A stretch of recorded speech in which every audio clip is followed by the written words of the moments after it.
Herkese salam değerli izleyiciler. Bugün sizinle sıradan olmayan, tamamilə fərqli bir mürəbbə resepti bölüşürəm. Heç qovunun qabığını soyub, onu qaşıqla oyu qoyub çıxarmağı sınamısınız? İlk baxışdan qəribə görünə bilər, amma nəticə sizi mat qoyacaq.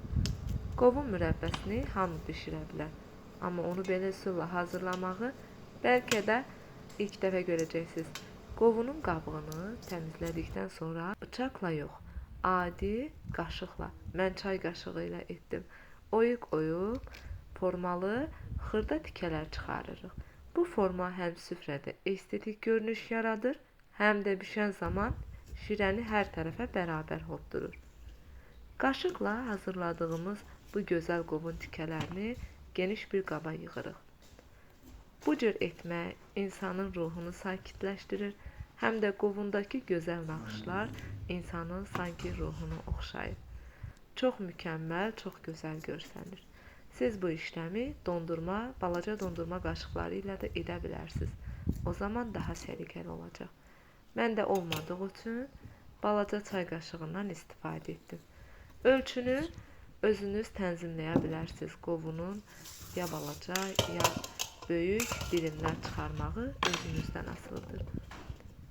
Qaba qoyulmuş yemişlərin üzərinə şəkər tozu əlavə edirik. Əgər 2 kilo qovun varsa, o zaman kilo yarım şəkər tozu istifadə edin. Buradakı ən vacib püf nöqtələrdən biri qovunu şəkərlə qarışdırdıqdan sonra dərhal ocağa qoymamaqdır. Qabın üstünü örtüb 3-4 saat gözlədirik ki, qovun öz təbii şirəsini tam şəkildə buraxsın və şəkər tozu onun içərisində ərisin. Artıq qovunumuz öz şirəsini buraxdı. İndi isə ocağın üzərinə qoya bilərik.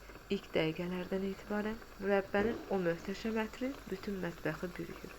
Qovunu bişirərkən mütləq zəif odda bişirin. Şərbət qaynamağa başlayanda üzərinə təzə sıxılmış limon şirəsi əlavə edirik. Limon həm mürəbbənin şəkərlənməsinin qarşısını alır, həm də onun şəffaf rəngini daha da şəffaf, kəhraba kimi parıltılı edir. Baxın, nəticə göz qabağındadır. Tikələr heç əzilməyib. Forması da mükəmməl şəkildə qoruyub saxlayıb.